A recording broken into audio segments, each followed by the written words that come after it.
Eu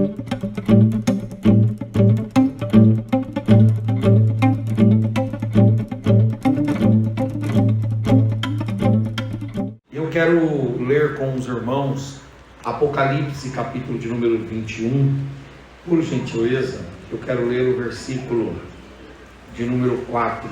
Apocalipse 21 e 4. E com base nesse texto, compartilhar algo que Deus colocou no meu coração com esta igreja. Diz assim: e Deus enxugará dos nossos olhos todas as lágrimas, e já não existirá mais morte, não haverá mais luto, nem pranto, nem dor, porque as primeiras coisas são passadas. Amém e amém. Queridos irmãos, esse texto, ele fala do que o Senhor Jesus vai fazer por todos nós, quando nós chegarmos nos céus. E a primeira coisa que o Senhor fará por nós é enxugar dos nossos olhos todas as lágrimas. É interessante que quando a gente olha para a Bíblia, a gente vê que a Bíblia, ela é um livro de lágrimas. Alguém disse que se nós pegarmos a Bíblia e torcermos a Bíblia, da Bíblia sorverá lágrima. Quando a gente olha lá para o livro do Gênesis, nós vemos o primeiro grande choro resultante do assassinato de um irmão, o Caim, que matou o Abel. Ali nós temos a mãe Eva e o pai Adão chorando profundamente. Mas a Bíblia, ela vai falar de outros momentos de choros terríveis. Um deles é da geração antediluviana, depois de 120 anos que o Noé prega como pregoeiro da justiça a palavra de Deus, o arrependimento e a vinda de um grande juízo de Deus sobre aquela geração. O povo se olvida, ignora, fecha o coração, endurece a cerviz e não recebe aquilo que o Noé pregou. O dilúvio veio e enquanto as águas tomavam a terra, as escrituras, elas vão dar de modo implícito esse entendimento de que houve um grande choro na terra. Ainda nós temos no período patriarcal um momento de lágrima muito sensibilizador, que é quando Abraão, ele é obrigado pela determinação do próprio Deus a dispensar da sua casa o seu filho chamado Ismael. Eu vi aqui o Daniel e o Jeremias representados por dois jovens, e imaginem os pais tendo que colocar dois jovens para fora de casa. Foi isso que aconteceu com Abraão, não colocando dois jovens, mas colocando o seu filho Ismael. Quando o menino saiu com a mãe Agar, errante pelo deserto, com certeza o coração de Abraão ficou condoído, a alma de Abraão ficou consternada e houve lágrimas em Abraão naquele dia. Quando nós temos na história dos patriarcas ainda a biografia de José, nós encontramos o José lá no Egito, se preparando para se apresentar aos seus irmãos. Depois de mais ou menos 13 a 15 anos longe dos seus irmãos, José se torna governador. E na posição de governador, José, ele recebe as caravanas que vêm de todo o mundo antigo até o Egito buscar alimentos, e de repente chega ali no Egito, advinda de Canaã, uma caravana, é a caravana dos filhos de Jacó, E o José reconheceu os seus irmãos, principalmente ele reconheceu o irmão caçula dele, chamado Benjamim, que não via já há 13 ou 15 anos. José saíra de casa com 17 anos, está agora com 30, 32 anos, e ele então vê os seus irmãos e ele não se aguenta de tamanha emoção, de tamanha tristeza pelo tempo que ele esteve longe dos seus irmãos, e ele então levanta a sua voz e começa a chorar. E o texto do Gênesis diz que o choro de José é um choro tão alarmante, é um choro tão ecoador, é um choro tão retumbante, que o José é obrigado a sair do ambiente que os seus irmãos estavam, e ele vai para uma sala, e lá ele fecha a porta da sala, e sozinho ele grita, e ele chora naquele dia. As escrituras sagradas vão continuar dizendo a respeito de um evento que acontece num dos períodos que foi retratado aqui, que é o período da invasão dos babilônios à região sul de Israel, a região de Judá, quando Nabucodonosor, liderando um exército extremamente violento, ingressou em Judá, ingressou em Jerusalém, ingressou no sul do país de Israel para dizimar parte da população e levar cativa outra parte. Naquele dia houve uma grande e terrível mortandade no meio dos hebreus, e a Bíblia diz que o profeta Jeremias, profetizando, ele disse que quando Nabucodonosor entrou, ele matou muitas crianças, e ao matar as crianças, ele trouxe à tona um choro de Raquel. Raquel é a mulher do Jacó, Raquel é a mãe de Benjamim e de José, e a Raquel, segundo o texto de Jeremias, ela não quis, diante da morte dos infantes judeus, na invasão da Babilônia, na invasão de Nabucodonosor, Raquel, ela sentiu-se enlutada por causa da morte das crianças, e ela não aceitou ser consolada, ela chorou. As escrituras também vão falar a respeito de um profeta que ele chora tanto, ele foi hoje aqui retratado, que é o profeta Jeremias, o profeta chorão, o homem das muitas lágrimas. A Bíblia, ela ainda vai para o Novo Testamento, trazendo ali alguns momentos de choro. Por exemplo, quando o Senhor Jesus nasceu, Herodes, ele determinou que todas as crianças de 2 anos para baixo fossem assassinadas, fossem mortas. E o Herodes fez isso porque ele valorizava mais a posição de tribuno, de monarca, de rei dele, do que as vidas. Então, para não ver o seu trono ameaçado, o Herodes deu uma ordem para os seus exércitos e para os exércitos romanos que entrassem de casa em casa, de vila em vila, de rua em rua, de bairro em bairro, de vilarejo em vilarejo, e então arrancassem as crianças de 2 anos para baixo e matassem essas crianças. E o texto diz que naquele dia todo o país de Israel chorou. Por quê? Porque no dia do nascimento de Jesus, ou no tempo do nascimento de Jesus, as crianças de 2 anos para baixo foram assassinadas por Herodes. É interessante, queridos irmãos, que nesse texto, ou nesse momento, os evangelistas invocam um texto do Antigo Testamento, que é esse texto de Raquel, dizendo: Raquel está em lágrimas, Raquel está em luto. E por que Raquel está em lágrimas? Porque Raquel está em luto? Raquel está em lágrimas e em luto por causa dos seus meninos, dos seus filhos,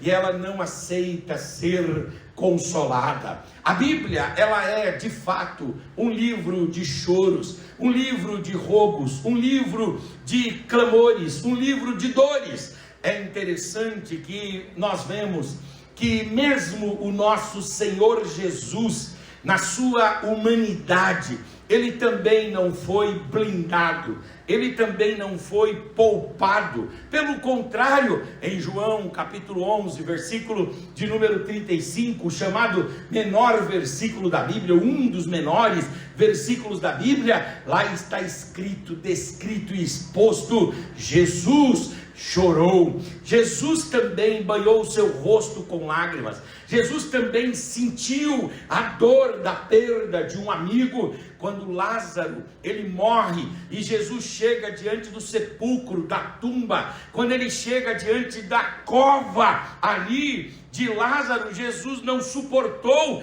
Jesus, porque amava muito a Lázaro, Jesus chorou. É interessante que os apóstolos, depois de Jesus, eles também terão suas vidas marcadas pelas lágrimas. O apóstolo São Paulo, por exemplo, no capítulo 20 do livro de Atos, quando ele vai se despedir dos irmãos lá da região de Éfeso, em Mileto, ele reúne a igreja em Mileto para se despedir dos irmãos, tanto de Éfeso quanto da Ásia, e ele sabia que ele não voltaria mais ali. Por quê? Porque o tempo da sua partida estava próximo, então ele sabia. O texto diz em Atos capítulo de número 20, que quando ele foi se despedir dos irmãos, uma emoção profunda tomou conta do ambiente. Então Paulo se lançou ao pescoço dos irmãos, e ele não suportou a carga de emoções,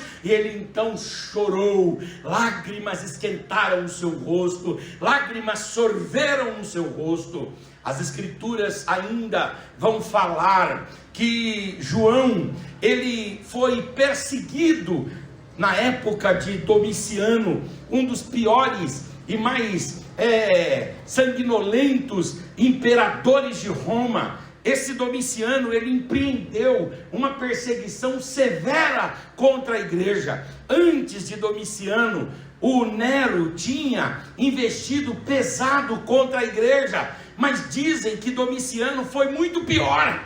Segundo a tradição cristã, não a Bíblia, mas segundo a tradição cristã, um material extra-bíblico, não antibíblico, um material extra-bíblico, diz que o Domiciano mandou colocar em João num caldeirão. João sofreu ali, e depois, aí as escrituras já falam sobre isso. Domiciano mandou colocar João numa colônia penal, na ilha de Patmos, uma ilha onde João estava isolado da sua família, isolado dos irmãos da igreja, isolado da sua vida social. João estava colocado ali para quebrar pedras, e naquele ambiente o João chora, o João lamenta, o João, ele rasga o seu coração. Eu queria que você levantasse o exemplar da Bíblia que você tem nas suas mãos, por gentileza, que você pegasse assim com as duas mãos e torcesse um pouco a sua Bíblia e dissesse comigo: a Bíblia é um livro de lágrimas. Quando a gente torce a Bíblia, é possível vermos lágrimas sorvendo das escrituras, mas a palavra de Deus, ela não termina num quadro tétrico, ela não termina com uma mensagem de desilusão e desesperança. Não! As escrituras terminam dizendo: naquele dia o Senhor enxugará dos nossos olhos todas as lágrimas. Glória a Deus, aleluia. Agora é interessante que quando a gente para pensar na nossa própria vida, a vida da gente também é um banho de lágrimas. Aliás, quando a gente entra na vida, a gente entra chorando. E quando você é muito valente e não chora logo no parto, nós temos ali o obstetra, depois de fazer o parto, pega a criança e dá um tapa na criança. Para quê? para que a criança chore. E aí a linguagem da criança durante muitos anos, ou os anos iniciais da sua vida, a linguagem será o choro. O choro vai ser a sua manifestação, a sua expressão. Aí você diz: não, mas espera aí, a infância dura até 11 anos, quando chegar a adolescência vai parar de chorar. Aí não para. Por quê? Porque começa então a puberdade e todas as dificuldades concernentes à puberdade. Quem tem adolescente aqui sabe que adolescente parece Jeremias, chora do nada, e você diz: o que é isso?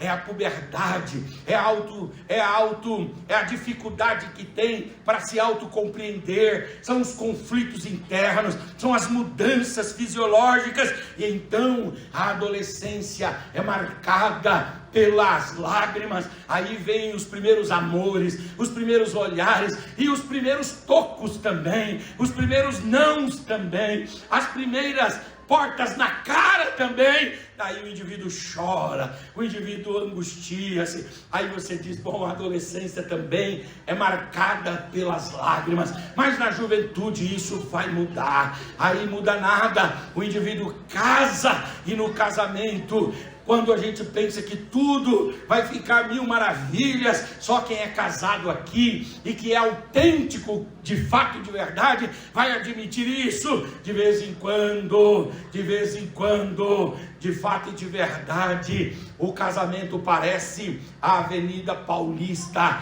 começa no Brigadeiro e termina na Consolação. É terrível, porque no casamento a gente chora sim. Tem dia que a mulher irrita o homem, e tem dia que o homem irrita a mulher tremendamente, não é verdade? E não dá pra gente colocar o véu escondendo isso. Essa é a realidade da nossa vida. E diz: não, mas espera aí, precisamos esperar vir os filhos. Aí vem os filhos. Quando vem os filhos, são as noites mal dormidas, são os choros porque colocou no internado, são os choros por causa das dificuldades. Aí diz: não, espera aí, eu preciso deixar esse meu filho casar. E qual foi o pai que nunca levou a filha ou o filho para casar e que não verteu-se em lágrimas? Olha, a vida é marcada por isso. Aí você diz: não, mas quando morrer acaba nada, a gente entra no mundo em lágrimas e a gente sai deixando pessoas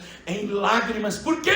Porque a vida, ela também é pautada por essa realidade, a realidade da tristeza. Eu gosto muito do livro de Jó, quando Jó ele fala assim: assim como é certo que a centelha de um fogo, de uma labareda, a centelha que sai da brasa, ela vai subir e vai iluminar, assim como a centelha, como a fagulha, assim como aquela pequena fagulha vai subir iluminando, Jó diz: assim também é certo que na vida a gente vai sofrer. Você gosta de fazer churrasco, né? De hoje foi falado aqui a respeito de picanha, e quando você coloca lá os carvões para acenderem, se você ficar olhando para o carvão, quando ele começa a queimar, começa a subir ali umas centelhas, é como Jó disse: assim como a centelha sobe cada vez que a madeira e que o carvão é aceso, assim também é certo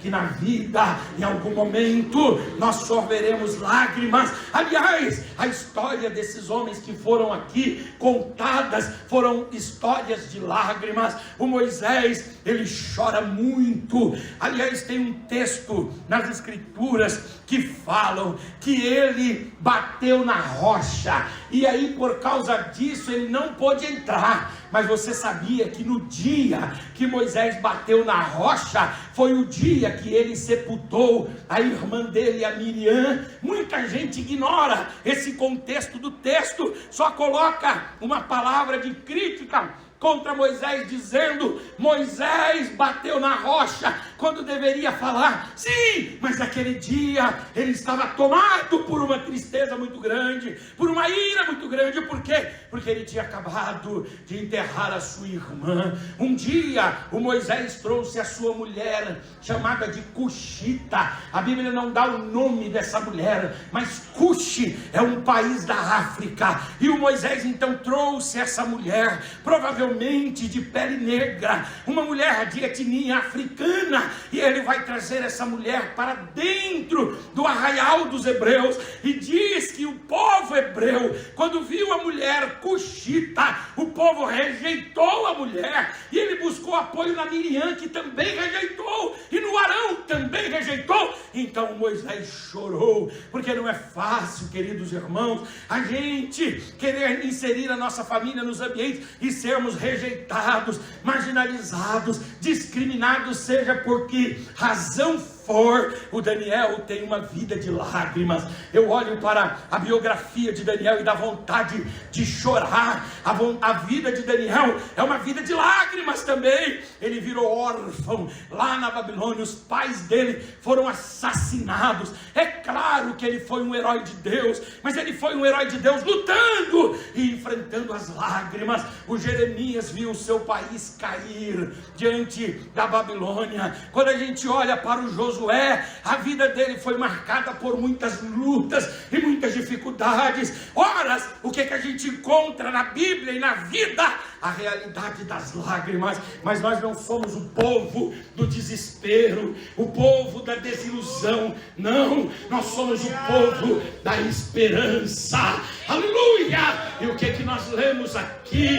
Naquele dia eu, o Senhor, enxugarei dos vossos olhos todas as lágrimas. Você que acredita nisso, levante a sua mão, levante a tua face, levante a tua voz, abra sua boca e dê uma palavra de adoração e de louvor ao Senhor. Oh glória, oh glória. Diga para esse irmão bonito aí: Deus vai enxugar as suas lágrimas. Oh glória, aleluia. Deus vai enxugar as suas lágrimas. Agora, é claro que nós temos Deus enxugando as nossas lágrimas no sentido temporal. Eu não sei qual é o motivo que tem feito você se entristecer, lamentar, mas eu quero dizer para você que há um bálsamo de Deus aqui esta noite, há um refrigério de Deus aqui esta noite, há uma graça bendita de Deus aqui esta noite. E se você quiser ser participante disso, basta abrir o seu coração, abrir a sua boca e dizer ao Senhor: ó Senhor, verte sobre mim o teu Espírito e traz com o seu Espírito alento, conforto, aleluia, consolo e ânimo, e o Senhor verterá sobre você a presença do Espírito Santo de Deus. Mas a Bíblia também fala que Deus enxugará dos nossos olhos todas as lágrimas, no sentido escatológico. E aqui nós temos uma coisa muito interessante no versículo. Fala que o Senhor vai tratar tanto a causa quanto o efeito. Ele diz: eu vou enxugar dos vossos olhos as lágrimas. Mas ele diz também: lá não haverá mais morte. Quando ele cessa as mortes, ele enxuga as lágrimas dos lutos. Ele vai trabalhar na causa, mas ele também vai trabalhar no efeito. Ele vai trabalhar no principal, mas ele também vai trabalhar no acessório. Ele vai trabalhar no caule, na raiz, mas ele também vai trabalhar nas folhas, nas flores e nos frutos. Jesus vai enxugar todas as lágrimas. Ele diz: lá não haverá mais pranto. Então o choro que vem dos prantos e dos clamores e das dores, ele enxugará, porque ele agirá na causa e também combaterá, aleluia, os sintomas, as consequências e os efeitos. Se prepare, aí, porque o Senhor tem uma grande consolação para a tua vida, para a tua família, para a tua casa. Eu estou sentindo Deus aqui. Se você sente também, levante a sua mão por gentileza, levante a tua face, levante a tua voz, abra a sua boca e dê uma palavra de adoração e de louvor ao Senhor. Oracandoremachurabai. Fala para o seu irmão: o Senhor ataca a causa hoje. Oh glória! Diga para ele: o Senhor vai resolver a causa e o efeito se dissipará, o efeito se desfará. Ele vai trabalhar na raiz, na base, no motivo. Ele vai trabalhar exatamente aonde ninguém pode trabalhar. E naturalmente, aleluia, o choro e a lágrima se esvairão para a glória do Senhor. Agora, eu queria terminar a minha fala e a minha participação, antes de orar com os irmãos, dizendo que Deus enxugará dos nossos olhos 3 grandes lágrimas. A primeira delas é a lágrima do arrependimento. Quando nós chegarmos lá no céu, como foi cantado aqui, o primeiro rosto que nós veremos será o rosto do Senhor. E a primeira coisa que o Senhor enxugará dos nossos olhos é qualquer vestígio, é qualquer lágrima, é qualquer presença de arrependimento.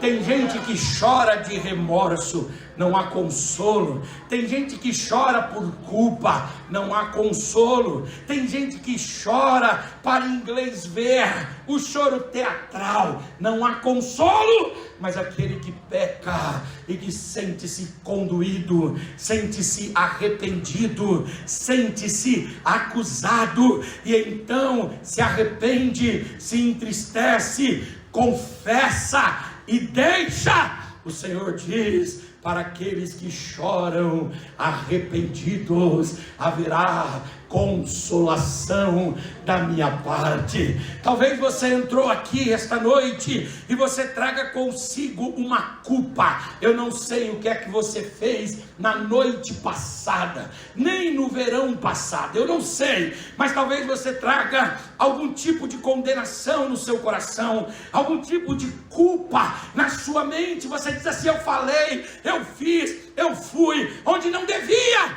Mas o Senhor, Ele me traz aqui para dizer: eu estou de braços abertos para enxugar esta lágrima de arrependimento. Aleluia! Quantos aqui já choraram arrependidos? Eu já chorei, porque falei o que não devia, porque fiz o que não devia, e é muito ruim chorar o choro do arrependimento. Mas o Senhor diz: eu estou do seu lado, eu colho as suas lágrimas e eu enxugo as lágrimas do arrependimento. Levante a sua mão por gentileza e receba de Deus perdão, graça e misericórdia que te consolarão aqui esta noite, em nome de Jesus, em nome de Jesus. Uracandoremachurabai. Quem confessa e deixa alcança misericórdia. Se nós confessarmos os nossos pecados, Ele é fiel e justo para nos perdoar os pecados e nos livrar de toda injustiça.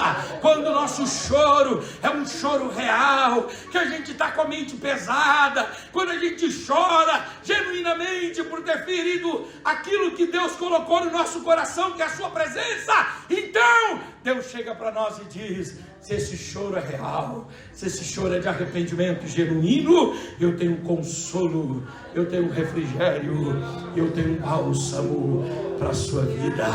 Seja consolado com o perdão de Deus esta noite. Agora, Deus não consola-nos e não enxuga dos nossos olhos apenas as lágrimas de arrependimento. Deus também enxuga dos nossos olhos as lágrimas da solidariedade, as lágrimas solidárias. E que lágrimas são estas? Lágrimas solidárias são aquelas lágrimas que a gente sorve pelos outros. Tem dia que a nossa vida está tudo bem, obrigado, que as coisas estão todas resolvidas, mas os nossos pais, os nossos parentes, aqueles que nos são comuns, eles estão passando por apertos, por dificuldades, seja um filho, seja o pai, seja a mãe, seja o irmão, seja a irmã, seja o cunhado, a cunhada, o tio, o sobrinho, seja a pessoa do trabalho, a pessoa da faculdade, o irmão da igreja, não interessa! Se a gente está chorando por alguém e colocando essa pessoa diante de Jesus, saiba de uma coisa: Jesus vai enxugar esta lágrima, porque Ele vai lá onde essa pessoa está. Se você veio aqui pedir por você, Jesus vai consolar a tua vida. Mas se você veio aqui de forma solidária, trazendo alguém, Jesus vai visitar essa pessoa. Não importa onde ele esteja, não importa quão distante, a mão eterna e poderosa de Jesus é poderosa para alcançá-la. E o Senhor vai enxugar e vai enxugar dos seus olhos estas lágrimas, as lágrimas da solidariedade. Quantos trazem aqui alguém no coração que querem colocar diante de Jesus? Aleluia! Levante a sua mão por gentileza, levante a tua face por gentileza. Se você traz alguém para Jesus, que traz algum tipo de inquietação no seu coração, coloca diante de Jesus agora. Fala o nome dessa pessoa e diga: eu coloco diante de Jesus, eu coloco diante de Jesus. E Jesus me otorga autoridade para dizer: há um bálsamo, há um consolo, há um refrigério, há uma paz, há uma restauração, aleluia, a alegria e a vida. Quem recebe, levanta mais alto a mão, levanta a face, levanta a voz e dê um brado de glória a Deus. Aleluia. Algumas pessoas foram até Jesus para pedir por outras pessoas, e Jesus consolou o pedinte, Jesus consolou o peticionário, Jesus consolou o rogador, Jesus consolou o intercessor, dizendo: vai em paz, está curado, vai em paz, vive, vai em paz. Eu já dei ordem e os demônios bateram em retirada lá. Se você está chorando por alguém, saiba, Jesus vai consolar você. Jesus vai consolar você. E Jesus vai consolar você. Aleluia. E por fim, o Senhor Jesus, Ele consolará tanto do choro de arrependimento, quanto do choro solidário, bem como Ele consolará também do choro por querer fazer mais na obra de Deus. Eu vou dizer uma coisa: tem um choro que é muito bonito, que o Senhor consolará naquele dia. É o choro daqueles que lamentam por não ter feito mais, por não ter trabalhado mais, por não ter podido contribuir mais.